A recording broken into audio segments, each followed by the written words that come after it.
So it's going real good. I have vacuumed most of this side.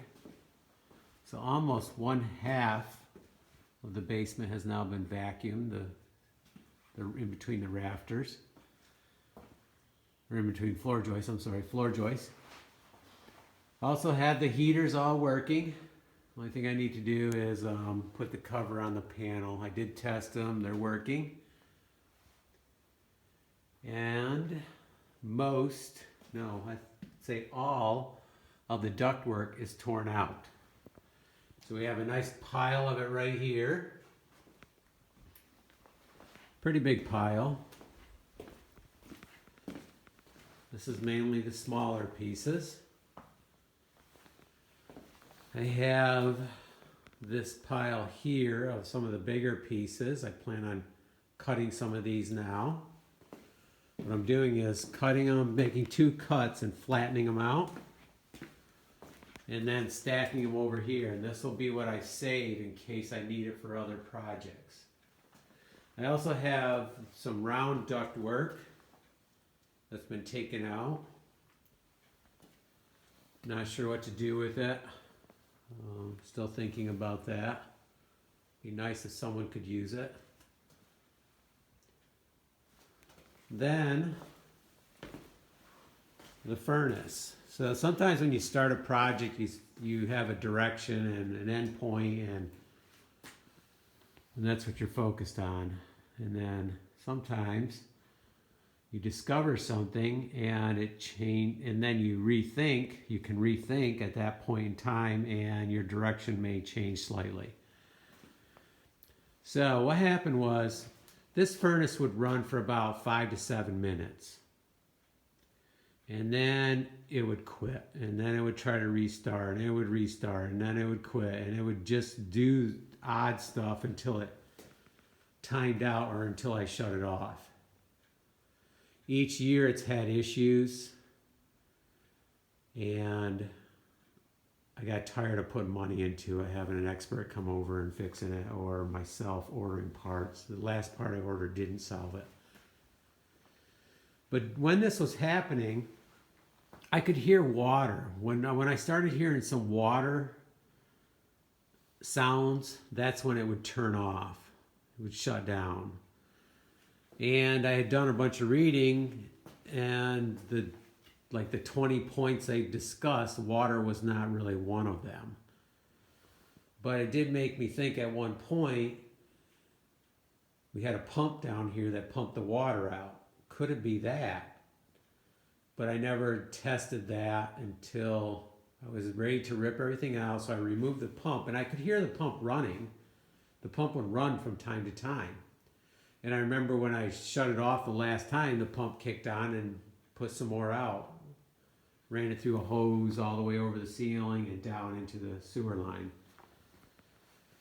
So when I went to remove the pump, it was full. So that made me think, that thing was not draining it. So I put this little reservoir down there, and I thought, I'm going to run one more test. All the ductwork's disconnected, but so what? The air is just going to blow up through here. I had even removed this top panel. This was already off. I set the thermostat to 50 degrees. It was like 46 down here, and upstairs about the same. Turned it on, it ran perfectly fine. It didn't shut off until it hit 50 degrees upstairs. When it hit 50 degrees upstairs, it was 52 degrees down here. So only a 2-degree difference. We have these nice thermos temperature gauges, which are easy to see. I really like them. From any place in the room practically. Well, I think you can. So that told me the furnace is fine. It really was the reservoir. Since then I've done it 3 times. Ran it while I'm here, and it works fine. So I then took this top piece, cut it off because the ductwork started up in here. Cut this off so it was straight. Kept the lid that was on top just so I can put it up there. And I'm going to get a screen to put over. So that's what we had done at Zehr Estate. We never put ductwork onto the furnace. We just let it blow hot air.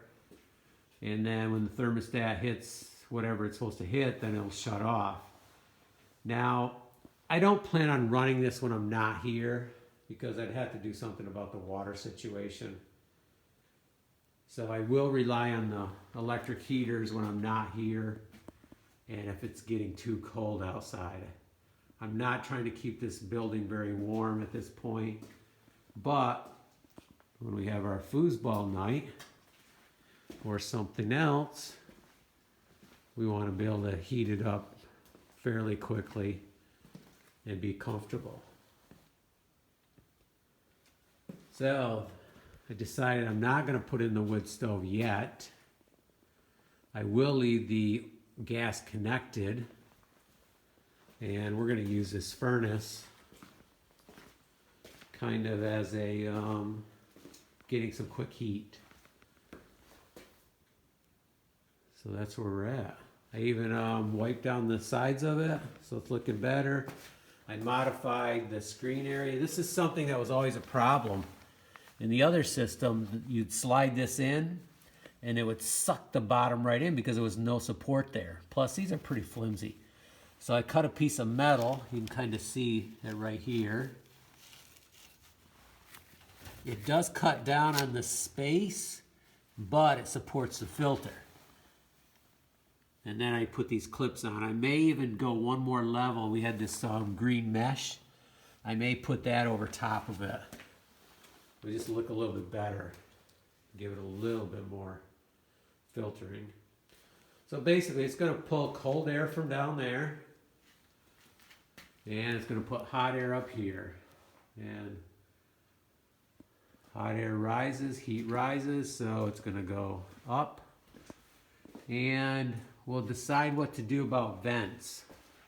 As of right now, all the vents are open, so it's going to pull the cold air down. And the hot air will probably go up the stairway or up the center ones. But I don't really care how it gets up there. And does it even need to get up there? Because if you kept this floor warm, the heat would go up anyways. That's where most of your heat loss is through the roof, or through the ceiling. So it's looking really good. I'm going to vacuum clean some more, see if I can get past the halfway mark, maybe even way beyond that this morning. And close up our panels, retest this, but we should be good. So a note on wire nuts. So if you're doing 2 solid wires together, they're great. If you do 3 solid wires together, same size, they're great. In this case, it was a braided wire with a solid wire. And I've seen this happen before. It can be, I don't know if maybe I overturned it. But anyways, you have to be careful of that. And when you do 4 wires, that's another situation I've ran into issues with the wire nuts. I love the wire nuts, but those 2 situations you just want to pay attention to because they can come loose if you're not careful and the way it happens. Okay, so it's going well. We still recovered a lot of space here by removing all that ductwork. That whole side panel's gone. We do have that pipe yet. I can't remove that pipe as long as the furnace is in. I was kind of looking forward to removing it, but that'll have to stay for now at least. Maybe I could modify it, but would it be worth it? I'm not sure. Okay, that's where we're at. Let's get some heat in here. It's kind of cold, and I'm going to do some cutting and then vacuum cleaning. Vacuum the ceiling. I've been removing a lot of nails too. I have a pile of nails and hangers. So a lot of stuff has come out.